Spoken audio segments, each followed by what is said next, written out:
Hello दोस्तों, आप सभी के आपके अपने YouTube channel PCS method tricks में स्वागत है। आप सभी को जैसा कि पता है कि हम घटना चक्र पूर्वावलोकन के भारतीय इतिहास की श्रृंखला को जारी रखे हुए हैं। उस क्रम में आज का जो वीडियो है शैव तथा भागवत धर्म से संबंधित जो भी पिछले ईयर क्वेश्चन में आए हैं उन सभी क्वेश्चन को आज हम देखेंगे। इस क्रम में ये हमारा 7वां वीडियो होगा। आप सभी ने अगर इससे पहले की वीडियो नहीं देखे हैं तो वो सब ज़रूर जाकर देख लें। आपके चैनल पे हमने प्लेलिस्ट बना दिया है, तो आप वहां से जाकर देख सकते हैं। आइए हम क्वेश्चन से पहले हम कुछ इम्पोर्टेंट जो वैष्णव धर्म से संबंधित जो महत्वपूर्ण मंदिर हैं उनके बारे में जान लेते हैं। उसके बाद हम अपने क्वेश्चन पे आएंगे। तो अगर हम इस क्रम में देखते हैं तो जगन्नाथ मंदिर जो कि पुरी उड़ीसा में स्थित है। दशावतार मंदिर देवगढ़ जो कि यूपी में पड़ता है। विष्णु मंदिर तिगवा मध्य प्रदेश में। विष्णु मंदिर एक और है जो एरण, वो भी मध्य प्रदेश में ही अवस्थित है। नेक्स्ट द्वारकाधीश मंदिर जो कि मथुरा उत्तर प्रदेश में। द्वारकाधीश मंदिर जो कि द्वारका गुजरात में पड़ता है। चलिए ठीक है, आइए अब हम जैसे हमने वैष्णव धर्म से संबंधित कुछ महत्वपूर्ण मंदिर को देखा, उसी प्रकार हम अब शैव धर्म से संबंधित जो महत्वपूर्ण मंदिर हैं उनसे संबंधित हम देख लेते हैं, क्योंकि ये सब जो है मंदिर के बारे में एग्जाम में बार बार पूछे जाते हैं। ये है राजराजेश्वर मंदिर जो कि तंजौर, वर्तमान की बात करें तो तंजावुर तमिलनाडु में अवस्थित है। शिव मंदिर भूमरा मध्य प्रदेश में। नटराज मंदिर चिदम्बरम तमिलनाडु में स्थित है। विरूपाक्ष मंदिर ये जो है हम्पी कर्नाटक में स्थित है। विरूपाक्ष मंदिर हम्पी कर्नाटक में स्थित है। और काशी विश्वनाथ मंदिर वाराणसी उत्तर प्रदेश में स्थित है। ठीक है, तो हमने ये शैव धर्म से संबंधित और वैष्णव धर्म से संबंधित दोनों से संबंधित जो महत्वपूर्ण मंदिर है हमने देख लिया है। अब चलते हैं अपने नेक्स्ट क्वेश्चन पे। जो हमारा क्वेश्चन का क्रम है वो हम आगे बढ़ाते हैं। तो इस क्रम में जो है पहला क्वेश्चन जो दिया है, भारत के विश्वोत्पत्ति विषयक धारणाओं के अनुसार 4 युगों का जो क्रम है वो हमें बताना है। तो ये सभी जानते हैं, कृत, त्रेता, द्वापर और कलयुग। ये कृत को हम जो है सतयुग भी कहा जा सकता है, जो सतयुग कहते हैं। ठीक है, नेक्स्ट क्वेश्चन पे आते हैं हम। हमारा जो नेक्स्ट क्वेश्चन है, निम्नलिखित में से कौन सा प्राचीन भारत में शैव संप्रदाय है? तो मंतमयूर है। प्राचीन भारत का जो मंतमयूर नामक शैव संप्रदाय का उल्लेख हमें प्राप्त होता है। क्वेश्चन नंबर 3 देखते हैं। अर्धनारीश्वर मूर्ति में आधा शिव व आधा पार्वती के प्रतीक मिलते हैं, तो क्या है? पुरुष और नारी का योग, देवता और देवी का योग, देव और उनकी शक्ति का योग, या उपयुक्त में से किसी का नहीं। तो हमारा जो सही आंसर आएगा वो है देव और उनकी शक्ति का योग। आइए नेक्स्ट की ओर बढ़ते हैं। नायनार कौन थे? ये जो नायनार थे ये शैव संप्रदाय से जुड़े हुए लोगों को नायनार कहा जाता था। पूर्व मध्यकाल में जब भक्ति की भावना का प्रचार प्रसार शुरू हुआ तो दक्षिण भारत में विशेषकर तमिलनाडु में यानी तमिल भाषा में जो भक्ति भावना को जो लोकप्रिय बनाने में 2 संप्रदाय की जो अहम भूमिका है, उसमें से जो भगवान विष्णु के जो उपासक थे उसको अलवर कहे गए और जो शिव के उपासक थे उसे नायनार कहे जाने लगे। ठीक है, उन्होंने ईश्वर के प्रति व्यक्तिगत प्रेम और समर्पण को मोक्ष की प्राप्ति का मार्ग समझा और जाति प्रथा और उसकी कठोरता का कठोर विरोध किया। ठीक है, नेक्स्ट क्वेश्चन आते हैं। हमारा क्वेश्चन नंबर 5, नायनार कौन थे? तो अभी हमने पढ़ा कि अनुयायी थे उसे नायनार कहा जाता था। नेक्स्ट क्वेश्चन, निम्नलिखित में से अलवार संत नहीं था। तो अलवार संत कौन नहीं था? इसमें जो पोयगई थे ये थे, पूडम जी भी थे और तिरुमलई भी थे। तिरु ज्ञान नहीं थे, ये जो थे वो नायनार संत थे। ठीक है, नेक्स्ट क्वेश्चन हमारा है, भागवत संप्रदाय के विकास में किसका देन अत्यधिक था? तो जो भागवत धर्म के विकास में जो सबसे ज़्यादा जो देन था वो था गुप्त का। भागवत धर्म के प्रवर्तक थे वो कौन थे? कृष्ण थे, जो कि मथुरा के वो निवासी थे। अगर हम बात करें छांदोग उपनिषद में तो उन्हें देवकी पुत्र तथा घोर अंगिरस के शिष्य के रूप में बताया गया है। नेक्स्ट क्वेश्चन की ओर आते हैं। क्वेश्चन में से किस ग्रंथ में सर्वप्रथम देवकी के पुत्र कृष्ण का वर्णन किया गया है? तो ये हमने अभी जस्ट ऊपर पढ़ा है क्वेश्चन, छांदोग्य उपनिषद। ठीक है, ऑप्शन बी। नेक्स्ट क्वेश्चन है वासुदेव कृष्ण की पूजा सर्वप्रथम किसने प्रारंभ की? तो ये जो है भागवतों ने प्रारंभ की, यानी कि जो भागवत संप्रदाय से जुड़े थे उन्होंने कृष्ण की पूजा सर्वप्रथम प्रारंभ की। वैष्णव धर्म का प्रारंभिक रूप अगर भागवत धर्म के अंतर्गत देवकी पुत्र भगवान वासुदेव कृष्ण की पूजन को दर्शाता है, जो लगभग 6ठी सदी ईसा पूर्व के पहले स्थापित हो चुका था। वासुदेव कृष्ण जो थे उनका प्रारंभिक नाम था, जो कृष्ण था वो उनका प्रारंभिक नाम था, पाणिनि के युग में प्रचलित था। उस युग में वासुदेव की उपासना करने वाले वासुदेवक भी कहलाते थे, यानी कि भागवत कहलाते थे। ठीक है, आइए हम नेक्स्ट की ओर बढ़ते हैं। हमारा नेक्स्ट क्वेश्चन है निम्नलिखित में से किस देवता को कला में हल लिए प्रदर्शित किया गया है? तो आप जैसा कि जानते हैं कि कृष्ण के भाई बलराम जी को हल लिए दर्शाया गया है। ठीक है, नेक्स्ट क्वेश्चन आते हैं। हमारा नेक्स्ट क्वेश्चन है क्वेश्चन नंबर 12। भागवत संप्रदाय में भक्ति के रूपों की संख्या कितनी बताई गई है? तो वो है जो 9 बताई गई है। भागवत संप्रदाय में मोक्ष प्राप्ति के लिए नवधा की मान्यता को बताया गया है, यानी कि 9। नेक्स्ट क्वेश्चन है क्वेश्चन नंबर 13। हेलियोडोरस का वेश नगर अभिलेख संदर्भित है संकर्षण तथा वासुदेव से, ऑप्शन बी संकर्षण तथा प्रद्युम्न से, या संकर्षण प्रद्युम्न या वासुदेव से, या केवल वासुदेव से। जो हमारा सही आंसर आएगा वो ऑप्शन नंबर डी केवल वासुदेव से। अगर भागवत धर्म से संबंध जो प्रथम उपलब्ध प्रस्तर स्मारक विदिशा का गरुड़ स्तंभ है, इससे ये पता चलता है कि तक्षशिला के जो यवन शासक थे वो एंटियाल किड्स का राजदूत हेलियोडोरस ने भागवत धर्म को ग्रहण किया था। इस स्तंभ की स्थापना जो है इस स्तंभ की स्थापना करवाकर पूजा करनी प्रारंभ की थी। ठीक है, आइए हम नेक्स्ट क्वेश्चन की ओर बढ़ते हैं। हमारा नेक्स्ट क्वेश्चन जो है क्वेश्चन नंबर 4। नेक्स्ट क्वेश्चन है क्वेश्चन नंबर 14। भागवत धर्म से संबंधित प्राचीनतम अभिलेख साक्ष्य हैं। ये जो है हेलियोडोरस का वेश अभिलेख, ये वेश नगर अभिलेख जो हमने अभी पढ़ा। नेक्स्ट क्वेश्चन की ओर आते हैं।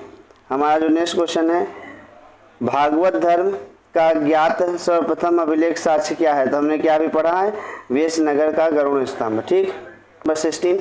वेश नगर अभिलेख का हेलियोडोरस कहाँ का निवासी था? पुष्क, लावती, तक्षशिला, साकल या मथुरा? तो ये जो था तक्षशिला का था। ठीक है, नेक्स्ट क्वेश्चन की ओर आते हैं। विष्णु के किस अवतार को सागर से पृथ्वी का उद्धार करते हुए अंकित किया गया है? तो ये जो है 12 अवतार को अंकित किया गया है। भगवान विष्णु ने दैत्यराज हिरण्याक्ष का वध करने के लिए 12 रूप का अवतार लिया था, उसके चंगुल से धरती को छुड़ाया था। पौराणिक चित्रों में 12 यानी कि भगवान कृष्ण जो है भगवान धरती को अपने दांतों के ऊपर संतुलित कर सागर से निकालते हुए दर्शाए गए हैं। ठीक है, इस अवतार में मानव शरीर का 12 का सिंह और 4 हाथ जो है भगवान विष्णु को दिखाया गया है, जिसमें एक शंख, चक्र, गदा और पद्म लिए हुए दैत्य हिरण्याक्ष से युद्ध कर रहे हैं। ठीक है, नेक्स्ट क्वेश्चन की ओर हम आगे बढ़ते हैं। हमारा जो नेक्स्ट क्वेश्चन है भारत में आस्तिक और नास्तिक संप्रदायों में कौन सा विभेदक लक्षण है? तो देखते हैं ऑप्शन ए ईश्वर सत्ता में आस्था, पुनर्जन्म के सिद्धांत में विश्वास आस्था, या वेदों की पारमिकता में आस्था, या स्वर्ग तथा नरक की सत्ता में आस्था। तो हमारा जो सही आंसर हो जाएगा सी वेदों की प्रामाणिकता में आस्था। इसीलिए जो है बौद्ध, जैन और चार्वाक सिद्धांत को ये सब जो है नास्तिकता में माना गया है। नेक्स्ट क्वेश्चन आते हैं। हमारा जो नेक्स्ट क्वेश्चन है, निम्नलिखित में से कौन मोक्ष के साधन के रूप में ज्ञान, कर्म और भक्ति को समान महत्व देता है? अद्वैत वेदांत या विशिष्टाद्वैतवाद वेदांत या भगवद गीता या मीमांसा? तो जो हमारा जो मोक्ष के लिए जो तीनों चीज़ शामिल है, ज्ञान, कर्म, भक्ति, वो जो है भगवद गीता से हमें प्राप्त होता है। ठीक है। नेक्स्ट क्वेश्चन आते हैं, अधोलिखित में कौन एक गीता का मुख्य शिक्षा है? तो वो जो है क्या है, निष्काम कर्म योग, यानी कि अपना कर्म करते रहिए। ठीक है। नेक्स्ट क्वेश्चन है क्वेश्चन नंबर 21, भारतीय संस्कृति में निम्न में से किसे अनंग कहा गया है? शिव, कृष्ण, काम, लक्षण या इनमें से कोई नहीं? तो जो हमारा सही आंसर आएगा ऑप्शन सी, काम को जो है अनंग कहा गया है। नेक्स्ट क्वेश्चन, क्वेश्चन नंबर 22, निम्नलिखित में से कौन प्रस्थान त्रयी में सम्मिलित नहीं है? भागवत, भगवद गीता, ब्रह्मसूत्र या उपनिषद? जो प्रस्थान त्रयी में सम्मिलित नहीं है वो है भागवत, उपनिषद और ब्रह्मसूत्र और भगवद गीता को वेदांत की प्रस्थान त्रयी कहा जाता है। ठीक है। नेक्स्ट क्वेश्चन की ओर आते हैं, वो प्राचीन स्थल जहाँ 60,000 मुनियों की सभा में संपूर्ण महाभारत कथा का वाचन किया गया था, तो वो था नैमिषारण्य। वो था नैमिषारण्य। ये जो है उत्तर प्रदेश के सीतापुर जनपद में के नैमिषारण्य में 60,000 मुनियों का निवास माना जाता है। यहीं पर सूत गोस्वामी ने शौनक तथा अन्य मुनियों के समक्ष संपूर्ण महाभारत कथा का वाचन किया था। ठीक है। नेक्स्ट क्वेश्चन है क्वेश्चन नंबर 24, रामायण के किस कांड में राम हनुमान की पहली भेंट का वर्णन मिलता है? तो ये जो है हमारा इस किष्किंधा कांड में मिलता है, जो कि अगर हम बात करें जो है रामायण की रचयिता जो है वाल्मीकि जी ने की थी। संस्कृत भाषा में रचित यह रामायण जो है काव्य में कुल 7 अध्याय हैं और इसके जो है चौथे कांड में किष्किंधा कांड का वर्णन मिलता है। ठीक है। नेक्स्ट क्वेश्चन की आते हैं, कालिका पुराण किस धर्म से संबंधित है? तो जो कालिका पुराण है वो शाक्त धर्म से संबंधित है। शाक्त धर्म में क्या होता है, यहाँ देवियों की आराधना की जाती है। 26, देवता उनके पहचान को बताना है। देवता और उनके पहचान को बताना है। तो शिव की पहचान किससे होती है? त्रिशूल से। तो 1 और 2 से मैच करा दो। तो 1 और 2 से मैच कराएंगे तो हमारा आंसर एक ही में से मिल गया, यानी ऑप्शन नंबर बी। तो आइए हम इसको और भी पूरा डिटेल में देख लेते हैं।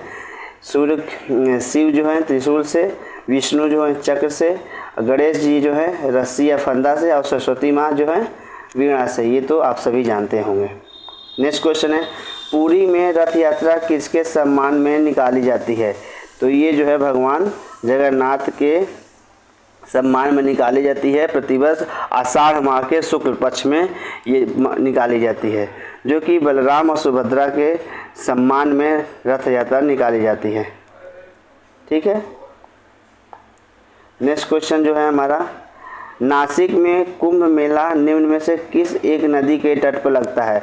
तो आप सभी को पता है कि हमारे देश में कुल जो है कुंभ 4 जगहों पे जो है कुंभ का मेला लगता है। तो जो यहाँ क्वेश्चन पूछा जा रहा है, नासिक में जो कुंभ मेला लगता है वो जो है गोदावरी नदी के तट पर लगता है। ठीक है। तो प्रत्येक 12 वर्ष के अंतराल में कुंभ मेला जो है गोदावरी नदी के तट पर लगता है, आप सभी को पता है। और जो कुंभ मेला लगता है वो जो है नासिक के अतिरिक्त कहाँ लगता है? एक जो हरिद्वार में लगता है गंगा घाट के तट पर, और एक प्रयाग में लगता है जो गंगा, यमुना और सरस्वती के संगम स्थल पर लगता है, जो कि अब सरस्वती विलुप्त हो चुकी हैं, लेकिन प्रयागराज में लगता है। और एक का उज्जैन जो क्षिप्रा नदी के तट पर लगता है। तो ये जो है आपको पता होना चाहिए, एग्जाम में कई बार ये पूछा जा चुका है, तो आपको ये चीज़ें पता होना चाहिए। नाथपंथियों, सिद्धों और योगियों ने भक्ति धर्म को किस क्षेत्र में लोकप्रिय बनाया था? तो ये जो है उत्तर भारत में लोकप्रिय बनाया था। नेक्स्ट क्वेश्चन आते हैं।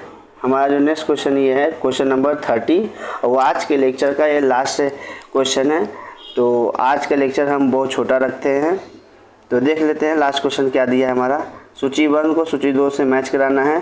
तो जैन धर्म, हिंदू धर्म, इस्लाम धर्म और ईसाई धर्म, तो उसके जो कैपिटल हैं उससे संबंधित क्वेश्चन है। तो जैन धर्म कहाँ है, तो ये पावापुरी। हिंदू धर्म से संबंधित जो है वो कहाँ है, वाराणसी। और इस्लाम धर्म से संबंधित कहाँ है, मदीना। और ईसाई धर्म का वेटिकन सिटी। तो मैच करा देते हैं। ए का थर्ड, तो ए का थर्ड ए और सी है, और बी का फोर्थ, तो बी का फोर्थ ये है। तो यानी हमारा सब करेक्ट आंसर हो जाएगा वो सी हो जाएगा। ठीक है, अब यहाँ देख सकते हैं ये मोक्ष से संबंधित ये क्वेश्चन दिया हुआ है कि कौन सा पवित्र शहर उससे संबंधित है। तो आज के लेक्चर हम इतना ही रखते हैं।